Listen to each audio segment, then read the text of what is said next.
Bonjour, aujourd'hui on retrouve une amie qui est là pour nous parler d'elle, c'est Julie Francioli. Bonjour Julie. Hello Camille, merci pour l'invitation. Eh bien, avec grand plaisir, j'avais envie que les gens découvrent un petit peu ton parcours, découvrent qui tu étais. Aujourd'hui tu es coach, mais avant d'arriver à ça, est-ce que tu pourrais nous raconter un peu ton histoire, peut-être les grands moments de ta vie, ce qui t'a permis d'en arriver là aujourd'hui? Alors c'est vrai que avant d'être coach, j'ai eu une vie salariée en tant que salariée avant. J'étais responsable achat dans des multinationales et, euh, et ensuite avec le Covid, je me suis posé pas mal de questions et c'est ça qui m'a menée tout doucement vers le coaching. Donc là, je suis coach depuis 3 années, bientôt 4, et je m'éclate dans mon métier. Ok. Est-ce que avant de faire coach, dans ton métier d'avant ou même quand tu étais plus jeune, tu avais déjà cette envie d'aider l'autre, de l'accompagner, de le coacher, de le bouger? En fait, je pense que ça a toujours été en moi, dans le sens où déjà pendant les années Covid, j'avais toujours cette façon de vouloir aider les gens qui se sentaient pas bien, les gens qui avaient perdu des proches, de la maladie, etc.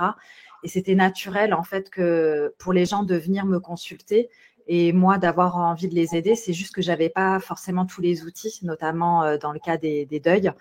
Et c'est là où je me suis intéressée au coaching en me demandant, OK, comment je peux mieux aider les gens.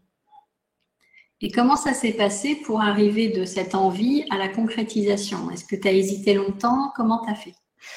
Alors, c'est hyper intéressant comme question. Et effectivement, je me suis posé la question de si je me reconvertis, est-ce que je saurais vivre de cette activité, sachant que j'avais un salaire assez confortable et il y a tous ces questionnements que je me suis posés, sachant qu'on avait aussi un bien immobilier, avec mon mari, on a un enfant, etc. Donc, il y a toutes les questions que je me suis posées matérielles, on va dire, mais c'était plus fort que moi. Je me suis dit, c'est ça que j'ai envie de faire et si j'essaye pas, je regretterais toute ma vie. Donc j'y suis allée. Je me suis dit, au pire, je reviens dans le salariat par la suite.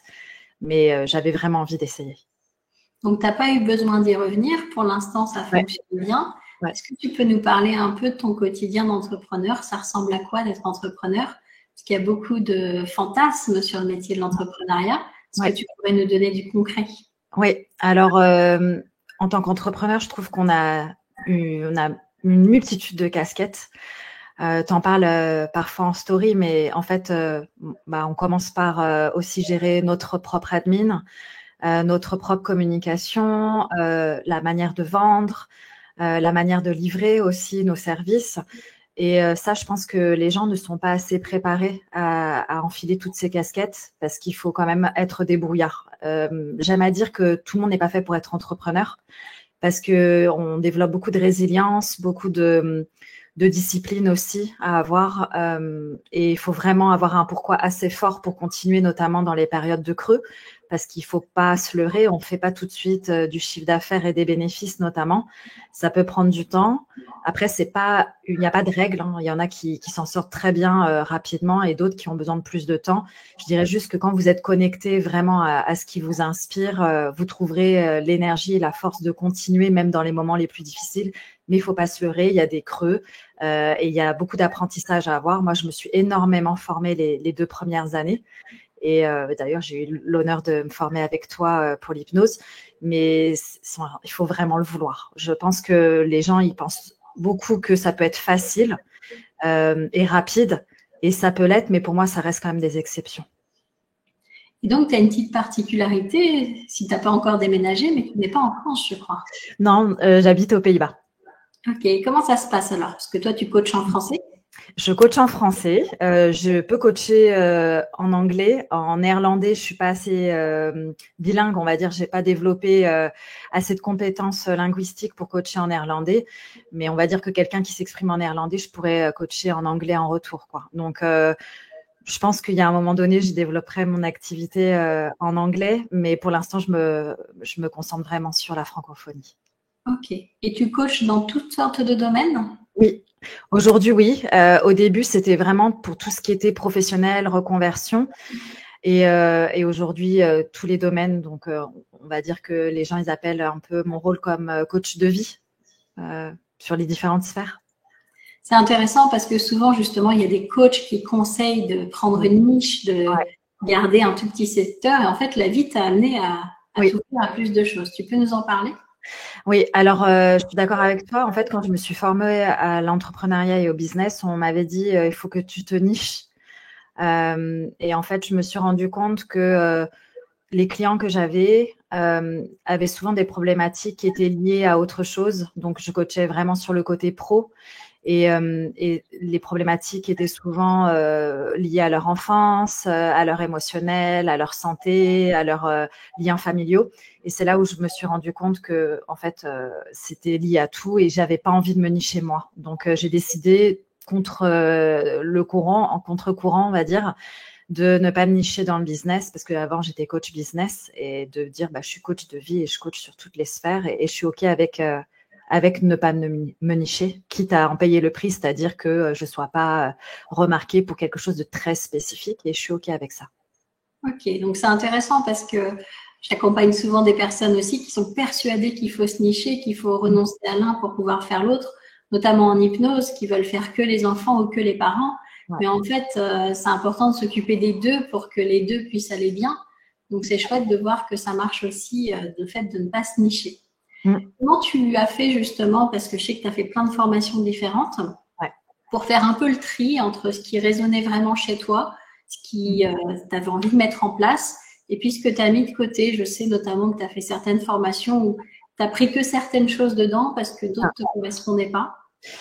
Alors, je pense que dans ma personnalité, je suis quelqu'un qui est assez ancré et qui sait définir ce qui résonne ou ce qui résonne pas de nature. Donc, même dès le début de l'entrepreneuriat, quand on me disait il faut ci, il faut ça, j'écoutais, mais je n'appliquais que ce que j'avais envie. Donc, c'est un côté têtu aussi que j'ai. Donc, il y a les avantages et les inconvénients qui vont avec. Mais en tout cas, dans l'entrepreneuriat, je trouve que ça m'a plutôt bien servi parce que j'ai été moins influençable que certains confrères et consoeurs qui se sont perdus en chemin. Je dis pas que je me suis jamais fait influencer, mais en tout cas, j'ai toujours eu cette ouverture de tester et de vite revenir à ce que moi, je préférais comme option. Et ce que je peux recommander aux gens, c'est de tester et de voir ce qui est juste pour soi et de ne pas hésiter à revenir à autre chose si ça ne résonne pas. Tu laisses quelle part à l'intuition dans ton business, justement? Je dirais que j'aime bien allier la stratégie et l'intuition. Donc, j'étais dans les deux extrêmes. Hein. J'étais très, très stratégique en tant que salariée et dans mes débuts entrepreneuriaux. Et ensuite, j'étais beaucoup, beaucoup dans l'intuition et la spiritualité. Et en fait, aujourd'hui, j'allie vraiment les deux et j'aime faire danser les deux selon quelle est la partie de moi que j'ai envie de faire parler et de toujours avoir un ratio avec les deux plus ou moins équilibré pour avoir cet équilibre justement parce que quand on est trop dans l'intuition, on oublie la stratégie et quand on est trop dans la stratégie, on oublie de s'écouter au niveau de l'intuition. Donc, je pense que faire danser les deux, c'est ce qui est juste pour tout le monde au final, de laisser libre cours aux différentes parts de soi. Et justement, tu parles d'être juste et certaines fois, les coachs ne sont pas vraiment justes. Ils essayent vraiment d'appliquer à leur coaché ce qui s'appliquerait pour eux-mêmes. Comment tu vois ça, toi, l'objectivité dans l'histoire? Ouais, alors je pense que de manière hyper transparente, on n'est jamais 100% objectif. On est toujours teinté par notre propre expérience. Par contre, de mon expérience à moi, plus on est libéré de nos expériences, nos traumas, les événements marquants depuis notre enfance, et mieux on peut accompagner l'autre, puisque on se dit pas il y a quelque chose qui est mieux que l'autre. On se dit juste il y a quelque chose qui est mieux pour cette personne, et c'est pas forcément ce qui est mieux pour moi. Et quand on se libère de ça, je pense qu'on est plus neutre dans notre manière d'accompagner les autres. Comme tu le dis, on peut pas être 100% parce que de toute façon, c'est aussi pour ton histoire, pour celle que tu es devenue, que les gens vont venir à toi. Donc, heureusement que tu n'es pas une intelligence artificielle qui n'a pas d'expérience. C'est aussi un plus. Exactement. Est-ce que tu peux me dire un petit peu quelle est la principale raison pour laquelle les gens font appel à toi? Alors, ce qui revient souvent, c'est que c'est le fait que j'allie la stratégie et la spiritualité. Que je sache expliquer aussi comment j'utilise les différents outils spirituels que j'ai dans ma palette. Ça rassure beaucoup les gens. Et on me dit souvent que j'ai une main de fer dans un gant de velours. Donc, je suis très douce et très dure à la fois, mais très dure dans le sens où je pointe là où c'est inconfortable. Et j'hésite pas à dire les choses telles quelles aux personnes qui me consultent. Donc, en général, quand on me demande mon avis, on s'attend à avoir quelque chose de très transparent. Et j'aime pas tourner autour du pot. Et c'est pour ça aussi que j'aime bien les Pays-Bas. J'aime bien être concise dans ce que je raconte. Donc, voilà, si je peux aller droit au but, j'y vais, quoi. Alors, tu dis que tu aimes bien les Pays-Bas pour cette raison. Est-ce que tu peux m'expliquer un peu qu'est-ce qui se passe de différent là-bas? Alors, au niveau de la culture néerlandaise, déjà, ils sont pas là pour se faire des amis au travail. Donc, vraiment, on a des objectifs quand on est néerlandais, travailleur néerlandais, des objectifs qui sont assez, on va dire des KPIs, ce qu'on appelle des indicateurs à suivre où on sait si on fait son travail ou pas. Les gens terminent à 17h et c'est normal de partir à 17h du travail. Et si on n'a pas fini notre travail, c'est soit parce qu'on a trop de travail, soit parce qu'on n'est pas assez efficient dans notre manière de travailler. Donc, ils sont très ouverts, je trouve, à la discussion. Donc, même, par exemple, si on n'est pas satisfait de son salaire, c'est très commun d'aller voir son N+1 et de dire, je pense que je devrais être payée davantage. Je suis pas satisfaite de mon salaire. Est-ce qu'on peut en discuter? C'est des choses qui sont très ouvertes, on va dire, aux Pays-Bas. Et je sais pas, j'ai jamais eu de remarques parce que je partais à 17h ou parce que je devais aller chercher ma fille parce qu'elle était malade, par exemple. En France, j'ai eu pas mal de petits pics. Quand je partais à 18h, je me rappelle qu'on m'ait déjà dit, t'as un train à prendre. Ou si j'arrivais pile poil à 9h, ce qui était l'heure de début de journée salariée officielle, on me disait t'as loupé ton réveil, etc. Des petites remarques qu'on n'a pas du tout aux Pays-Bas. On arrive du moment qu'on fasse notre travail, il n'y avait pas de souci, quoi. Donc, c'est intéressant pour les francophones qui vivent en France ou ailleurs d'avoir aussi cette culture que tu apportes finalement à travers ta vision des choses. Ouais. Qu'est-ce qui t'a décidé à être expatriée? Alors, j'ai suivi mon mari qui a été muté la première fois. Ensuite, il a été muté en Belgique. Et on a démissionné tous les deux pour retourner vivre aux Pays-Bas parce qu'on aimait vraiment la culture. Et c'est pour ça qu'on a appris à parler néerlandais et que notre fille va dans une école néerlandaise également. Ok. Et comment elle vit ça, ta fille, justement, d'être dans un autre pays? Pour elle, elle n'avait pas la conscience de cette culture, on va dire, de cette multiculturalité. Je ne sais pas si ça se dit, mais elle n'avait pas conscience de ça jusqu'à ce que les gens lui demandent « Ah, mais tu parles français à la maison ?» Et là, elle a réalisé, en fait, les gens, ils parlent quelle langue chez eux? C'est là qu'elle s'est posé des questions. Et parfois, il y a des mots, quand on parle en français, qu'elle a en néerlandais. C'est là qu'elle voit que, il y a deux langues, quoi. Mais sinon, elle a très bien vécu. Elle prend que les avantages des deux cultures. C'est-à-dire qu'elle prend l'aspect nourriture française et asiatique, et puis elle applique le côté néerlandais dans le franc-parler, les horaires, etc. Donc, c'est chouette de voir qu'elle sait prendre un petit peu tout ce qu'elle trouve chouette dans chaque culture, ouais, qu'elle additionne en fait les choses. Et finalement, c'est un peu ce que toi, tu fais aussi dans le coaching. Tu additionnes ton expérience de vie personnelle, professionnelle, pour pouvoir apporter un maximum aux gens. Est-ce que tu aurais un message à faire passer à toutes ces personnes qui actuellement vivent pas très bien ce qu'on est en train de vivre dans le monde, tous ces changements? Est-ce que tu as des conseils?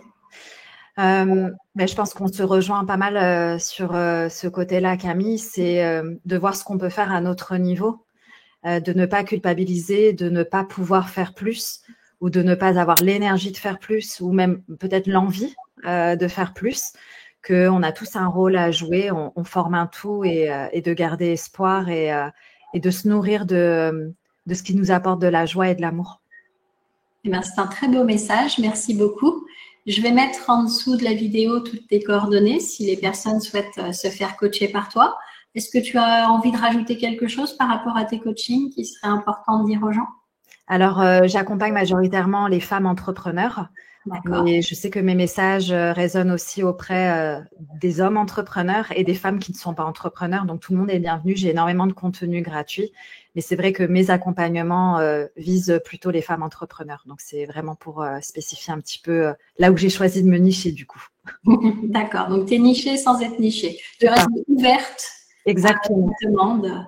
Toute personne qui va sentir que ton énergie pourrait lui apporter quelque chose sera donc la bienvenue. Tout à fait. Eh bien, merci beaucoup, Julie. Je te dis à bientôt. Merci Camille, à bientôt.